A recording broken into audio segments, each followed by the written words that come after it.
Welcome everybody to Two Drunk Dudes in a Gun Room. This is Don. This is Doug. Man, today we got a guest to join us for Soldier Stories Round 2. So today we got you as a specialist, right, Mel? Yes, sir. Right, specialist Mel, out of the military now, enjoying civilian life, is joining us to help us out with some stories.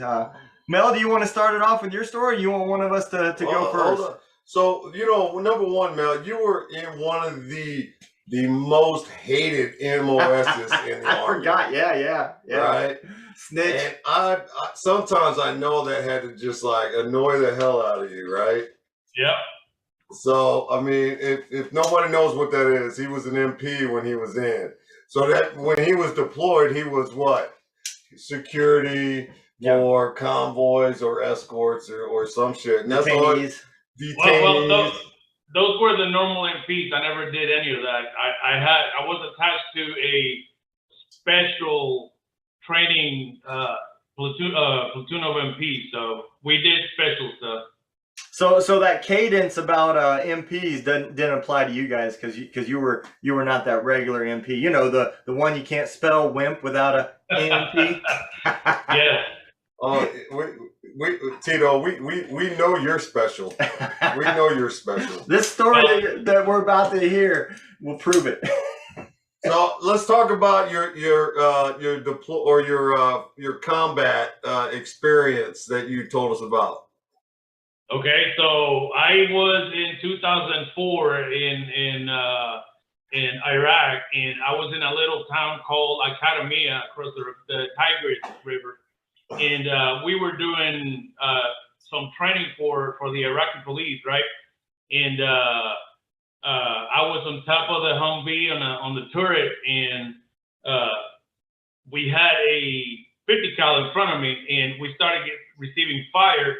And I grabbed the 50 cal and I started shooting down range, man. And I don't know what the hell that vibration did, but it loosened up something inside of it.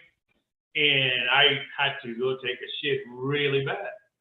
So I told the private to get in and man the 50 cal. So I jump over the Humvee and I start looking in the back hatch of the Humvee. I start looking for toilet paper while we're getting bullets everywhere. So you're getting shot at, and you stop to look for toilet paper. Oh yeah, of course. I was not gonna wipe my ass with my hands, so. But you got a shirt on, right? I mean, that's usually like we just take I got shirts.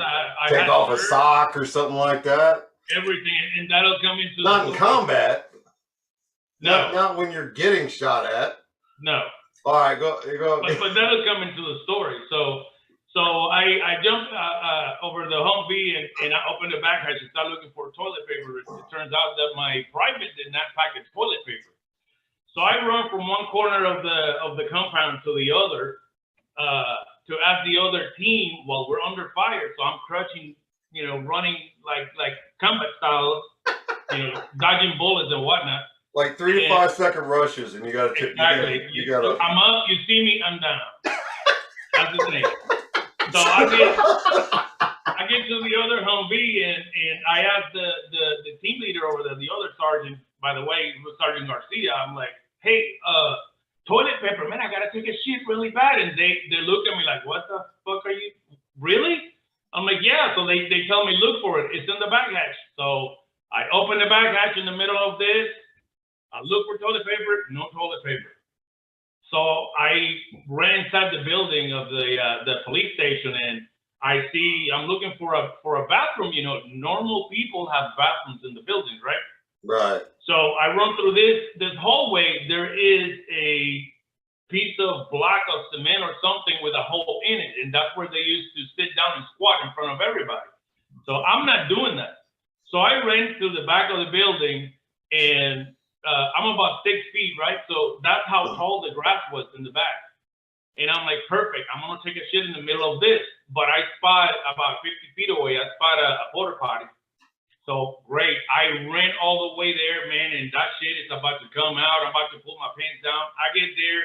I pull my M4 down, my 9mm, my pistol belt, my vest, my ammo, everything. And as soon as I started taking my belt off and I pulled my pants down, and I shit everywhere. I shit the porta potty, the side of the porta potty, my pants, my boots, hey, everything. That qualifies him as the mad shitter, don't it? The mad shitter. So I take it. I'm like, what the fuck am I gonna do now? So I pull my knife and I cut my shirt from my chest down, right? And it was so disgusting that was not enough. So I used whatever was left of my underwear, still not enough. So I took my boots off, got my socks off. I finally was able to wipe everything off, right? So I put everything on, put my boots on, my pants and everything. I had nothing under. Go back to my Humvee and we're still under fire. So I told the private, hey, get down, let me get it on this motherfucker, because I'm gonna take care of this shit now. So I grabbed the 50 cal, and my private inside the Humvee goes like, hey, Torres, what the fuck, man? It smells like shit in here. And I'm like, I don't know what the fuck you're talking about. It's like, dude, your pants have a stain shit about this big in the back. So, I mean, I spent the rest of the day that way. And from that moment on, man, they made my life miserable for the rest of the fucking deployment that way. I was known as the, almost like you said, like the mad shit or something. Yeah, no, number one, you're absolutely crazy for running and trying to find something in combat, right? Yeah, that's never happened to me, but I'm telling you, on convoys, if I gotta go, my tank stopped, and I got out and I leaned against it, and I shit right there, no matter who was passing by. I gave a damn. What did you do? Same thing. Yeah, I just shit right there. I mean, just lean up against the tire, drop drawer, and shit. Now, in a firefight, I've never even felt that urge to have to shit. You know, everything's usually to shit or like, I mean, you're you know like what I did almost after at that? the first stage of shock at that time. You know what I did after that, right? You remember the MREs where they came with a little pack of Tabasco and napkins and whatnot, right? Right, so right. Every time we open an MRE, I ask for the napkins for everybody. So I always have toilet paper with me. After that, you learned your lesson. You're like, no, I will always have toilet. I don't think that little MRE toilet paper would have helped you out then. No. You should have told that private, give me your fucking shirt. Yeah, give me a shirt. You forgot the toilet paper. You no longer have a shirt. In 03 and 04 deployment, right? For the initial invasion, remember that before we left, they're like, make sure you bring a washboard, and I'm like, what the fuck's a washboard? Yeah. You know, and they were almost sold out when I was looking for them, right. And I finally find a washboard, and I'm like, well, how the fuck do you use this thing? You know, that kind of thing. You know, and we actually had to, you know, you would wear your clothes until they were pretty much like the salt from your sweat made them stand up on their own, and you would finally like wash them, right? And that's the way it was. Like you had to like couldn't put up with your own smell before you take them off, right. And like you would break out a bucket, fill it with water, use that washboard and clean that shit, right? I just see him cleaning his fucking. Hey, hey, did you throw them away or did? Huh? We burned them. We burnt them. Yeah, I gave the private everything, every piece of shit that I had on that was shit on, and he burned them in a burn barrel. Oh, the burn barrel, the shit barrel, burning shit. Yep. Yeah, I mean that's the proper place to burn it, probably. Yep. Shit, got rid of the smell right there. Keep the fire going. Yeah, got the fire going. So you remember prior when you was in the military, before the main invasion in Afghanistan, you know, prior to 9/11, right? Okay. When you were that young soldier and you came across somebody that was actually in the original Gulf War, man, and everybody was just like huddle around them and listen to the stories because nobody had combat experience. I mean, it was just a handful of nobody people. had the combat patch. No, yeah. You see somebody with a combat patch, you didn't even talk to them. Right, you know? right. And we had one of those when I was stationed in Germany, and he was telling stories. He used to be 11 Bravo and got hurt, reclassed as a mechanic, and he was just that old crusty E5, and he was talking about things from the war, and he brought this one story, man, I will never forget. I mean, never until the day I die. I'll probably tell it at my funeral. I'll probably make a priest tell this story. But he was talking about how the war is similar to the main invasion for us. You know, we were just rolling through everything. Right. And they stopped for the night, and they were digging, fighting positions and everything. And they had the little Humvees set up. And he had a private on the 50 cal. And he was sitting there, and they were on guard, and that private heard something moving out there. And you know how it gets dark sometimes in the desert. If that moon's not up, you just can't see shit. Yeah. That private just let go, man. Bop, bop, bop, bop, bop, bop. Oh no! And all they heard was bop, bop, bop, bop, wah, bop, bop, bop, bop, wah. He said when the sun came up, there was a herd of wild camels just leveled. No Yeah, way. they wasted a whole herd of, not a single person was there. It was just camels. And he said the only reason why the barrel on that 50 cal didn't get melted was because he hit that private in the top of the head to get him to let go of the trigger. Yeah. No way, dude. Yeah. They say that shit's expensive too. Well, I mean, I don't know during the original Gulf War that they were collecting fines at that time. But Yeah. Well, They waste all that meat. oh yeah. Did they waste all that meat? Yeah. They just. I'm sure they just I drove don't off. like meat. He's like they didn't get it open. I mean, we actually when we one of the times we were there, we actually bought a goat, and so we had a Samoan with us, and he gutted that thing, skinned it, and threw it up on a damn fire and shit, and cooked that son of a bitch. Yeah, we did something different with a goat. Wait, what? Yeah. So I was in the 160th, and we did some combat medic training. You were special, just like he was. Yeah. I've been told I was special my whole life. Oh, you're special. But they decided to do some like tourniquet and like bleeding exercises, so they bought a herd of goats. Okay. Right. All right. And we did 2 phases of it. We did it during the day and during the night, and they would fuck up these goats and throw them in a foxhole, and then you had to jump into the foxhole and administer first aid to them. Your goal was to keep the goat alive for 2 hours. Just 2 hours? Yeah. I mean, it could pass away after that. Well, it did. Mine was like sex. It didn't make it but a couple minutes. But that fucking goat, man, it was fucked up. And then the second one I did, you know, I found the artery that they cut, got it clamped off and got it stopped and everything. And the goat's just fucking laying there all fucking drugged out from morphine. And I looked at the doc. I said, I did it. The bleeding stopped. He's still alive. And he said, what about the amputation? I said, what amputation? He said, what? Bam! Got the fucking leg off. Oh, he did, man. I was like, have you ever tried to apply a tourniquet on a fucking goat's leg? So, bitch. That was some realistic training, man. Trying to find blood with NVGs on. Yeah, that's a challenge. That is a challenge. What other story you got there, Torres? What's that? What other story you got? I got something familiar or that resembles Dunn's story. You remember where Abu Ghraib was in Iraq? Yeah. Abu Ghraib prison. Okay, so across from that was across from that there was the Iraqi electric plant that supplied electricity through all the cities.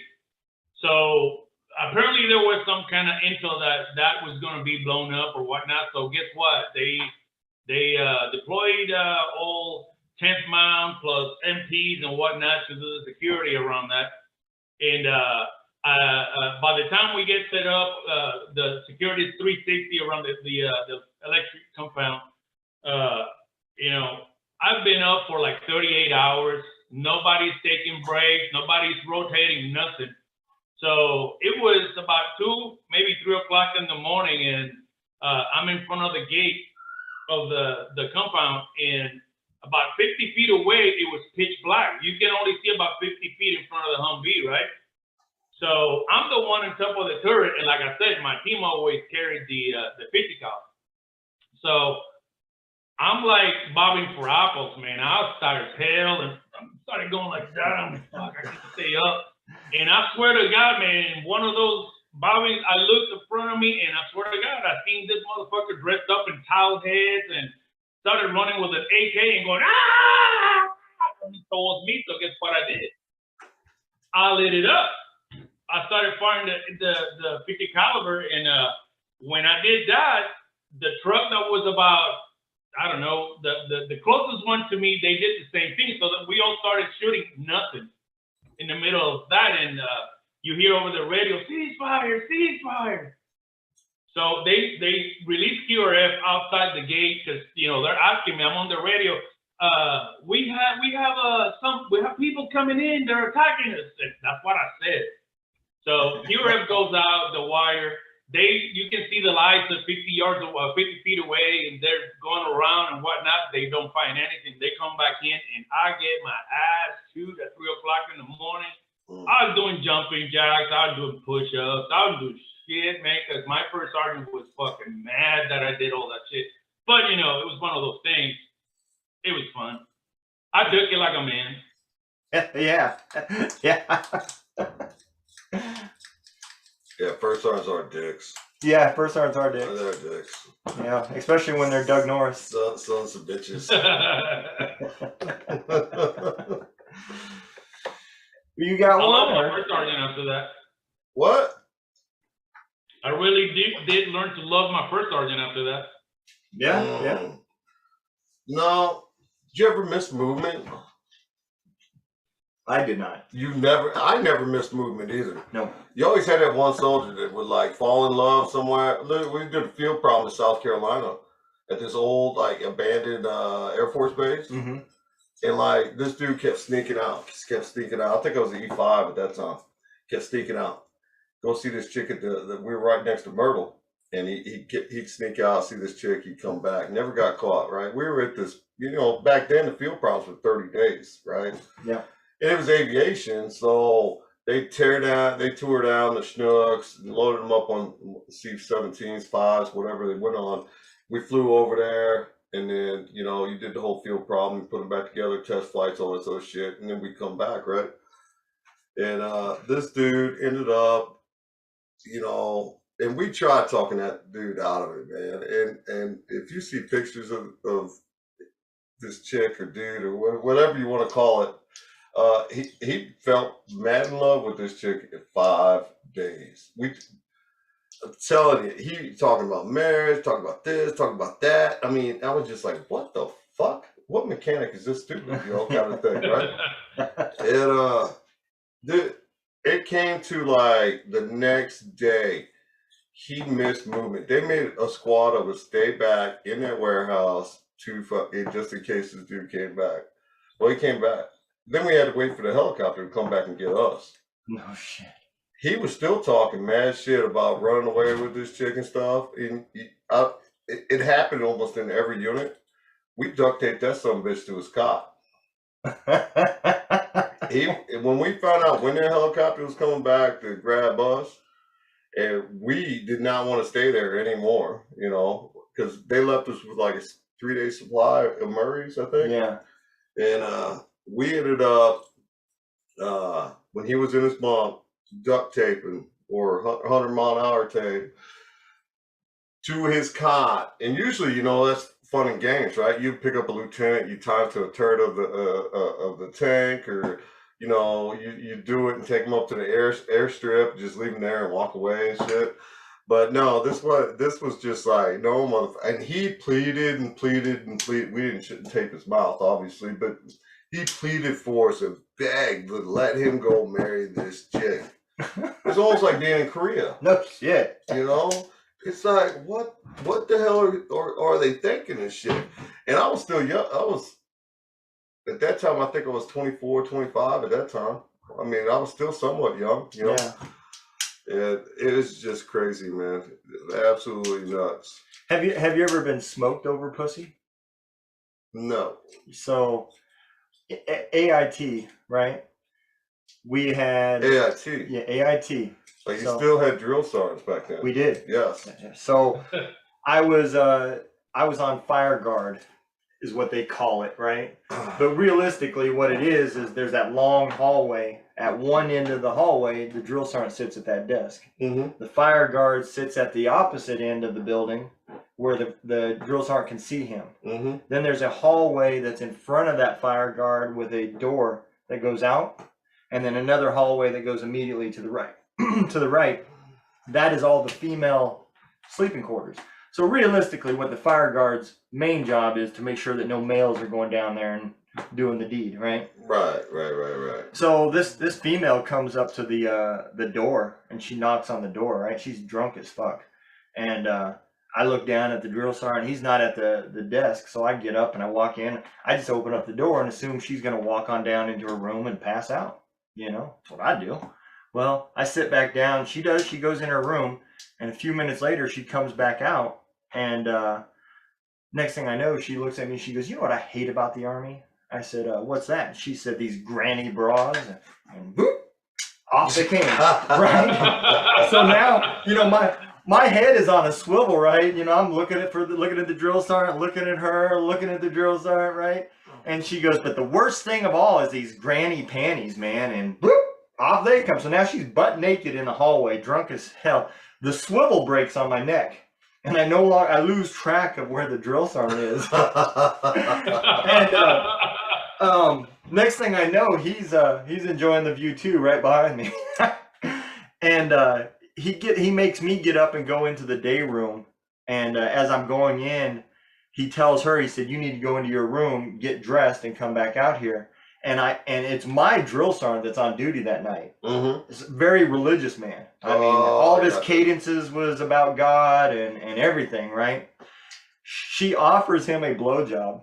No way. To not tell on her, right? That didn't work out very well either for her, you know? And I just kind of chuckled to myself thinking, that ain't gonna work. You're gonna have to come bigger than that. Well, needless to say, she got an Article 15, and I got fire guard every night for like the next 2 weeks.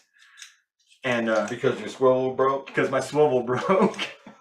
Yeah. Man, I was tired as hell.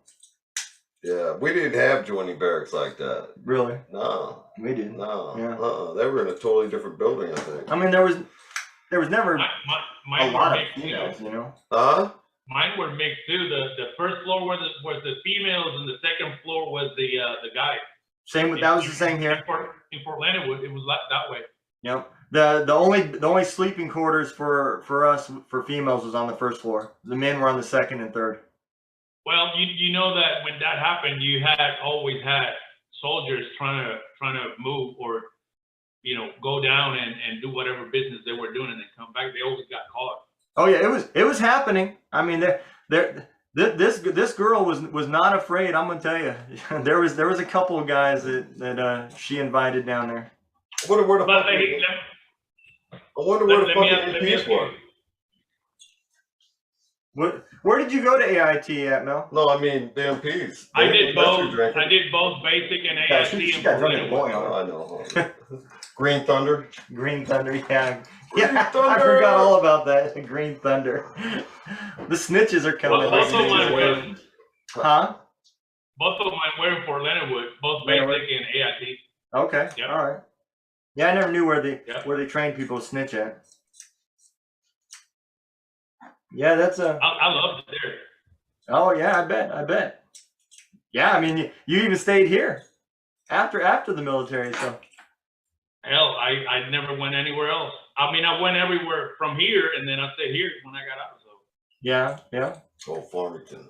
I like the country girls here. Okay, I understand that. Hey, you ever gotten smoked for not lying? Yeah. As a matter of fact, I did in AIT as well. I did too. Yep. Because I knew myself and my battle buddy back then when we were going through AIT, we seen and I'm not gonna say names, but we saw we were doing fire guard first of all. It was like midnight, like right at midnight, and so we were the only ones up. So while we were doing that, you know, we were buffing the floors and mopping and cleaning and whatnot. We did our part, whatever. So we went downstairs to the first floor where the drill sergeant's office was or whatnot, and we saw something weird, and we seen a female running from the door of the barrack and go whoop, inside the drill sergeant's office. It was like, did we see the right thing? What the fuck did we see? So we go there and there was something happening. So turns out that the senior drill sergeant comes in, and the guy that was the drill sergeant that was in, it was the very newest drill sergeant. So the senior drill sergeant comes in. I don't know why he came by and whatnot, and you hear everything falling, and oh my God, and boom, a door slams, and we still don't know what happened, right? So the drill sergeant gets everybody up. He pulls the other drill sergeant up with us, and he wants to know what the fuck was going on, because we know that me and my buddy were up, and we told him, I mean, we don't know, drill sergeant. We have no idea what happened. Bullshit. We knew what we saw, but we figured, you know, if we say something, this motherfucker is gonna have our asses for telling on him, get him into trouble. So if we don't say anything, we're still gonna get in trouble. So we decided to go with, I'm not gonna say nothing, and you know, see what happens. And it was midnight, so from midnight to like 3 in the morning, we on the other side of the barracks, there was a hill.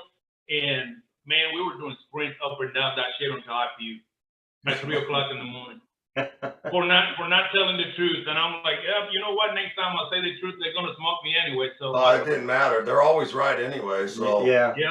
Yeah, it didn't matter if AIT or basic. You just like, get the fuck down, shut up. I don't care. Shut up. Why are you talking? You know what happened, right? What's that? We never saw the drill sergeant again. Oh. Yeah, we never saw him again. I still to this day don't know what happened to him. We never saw him. Huh, wow. Yeah, we were in formation getting ready to go to a company basketball game in AIT. They were making everybody go to support it. And mandatory fun shit. Yeah. And the drill sergeant goes, "All right, face." And right as the whole formation turned right, somebody let this loud ass fart. I mean, it was like right next to me. I'm 99% sure that I'm positive that the person directly next to me was the one that did it, right? The drill sergeant goes, "A left face." Who was it that did that? Who just farted in my formation? I didn't say shit, right? There, after a few minutes of being questioned, the guy directly to my right goes, "Boink," and points right at me. Right? So while they are all out there at the basketball game, I'm in the day room getting smoked. And after it's all over with, right, they come back, and I mean, this is like 45 minutes. I'm getting smoked. The drill sergeant finally looks at me and he goes, "So it wasn't you that did it, was it?" I said, "No, drill sergeant." He said, Who did it?" And I said, I don't know. At this point, my arms are too tired to fight, so I'm not snitching on anybody. But I didn't know for a fact who did it because it was loud. But I'm pretty sure it was the guy that pointed at me was the one that ripped it. You didn't bend over to smell him or something? Hell no. No.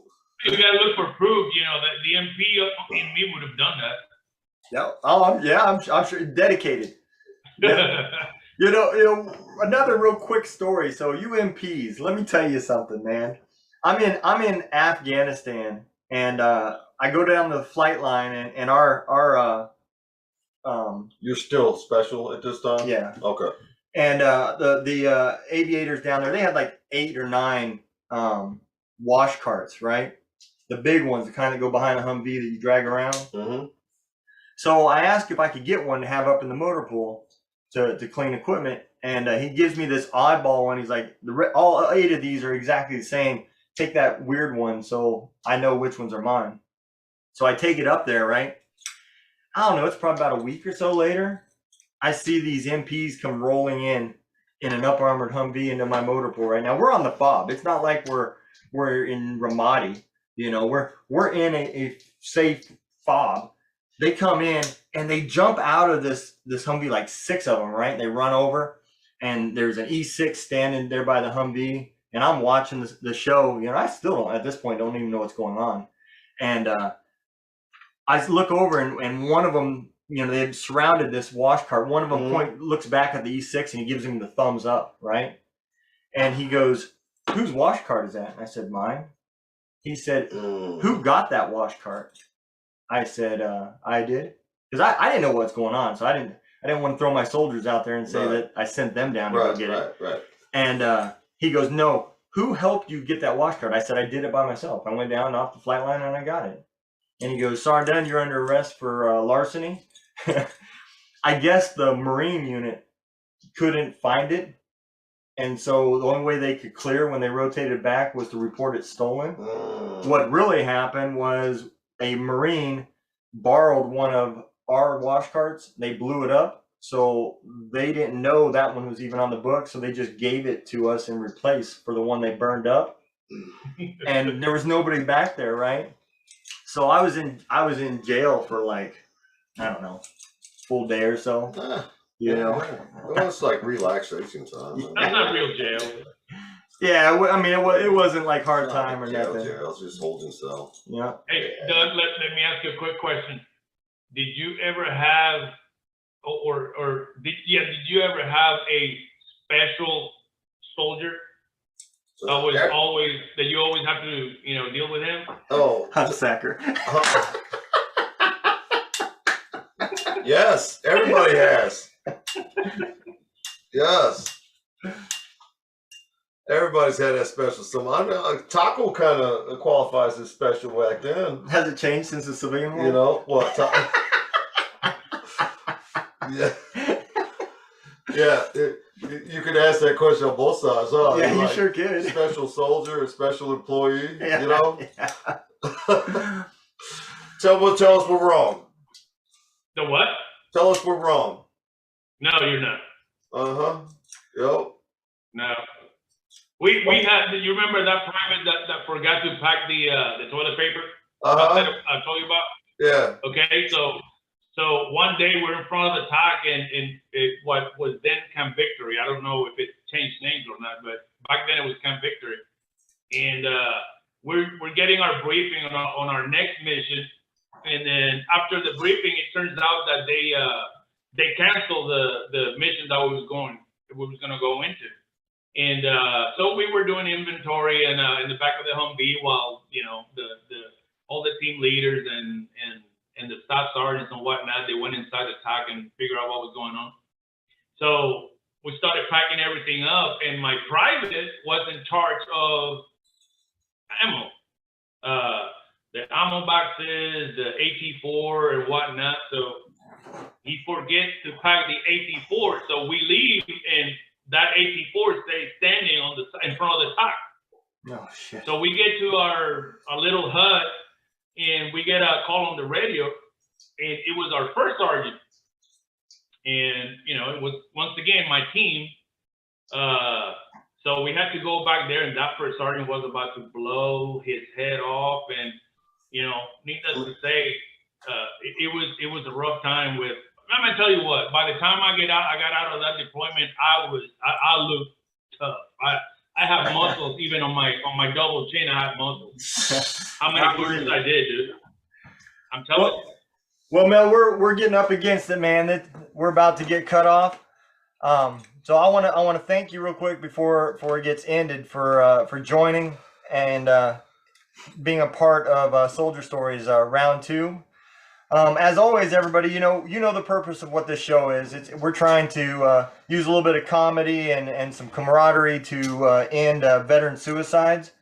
So if you need help, or you know somebody needs help, you know, don't be on the sidelines. Just, you know, say something. You know, there's plenty of avenues to go about it. You can reach us through Facebook, through TikTok, through YouTube, through our podcast.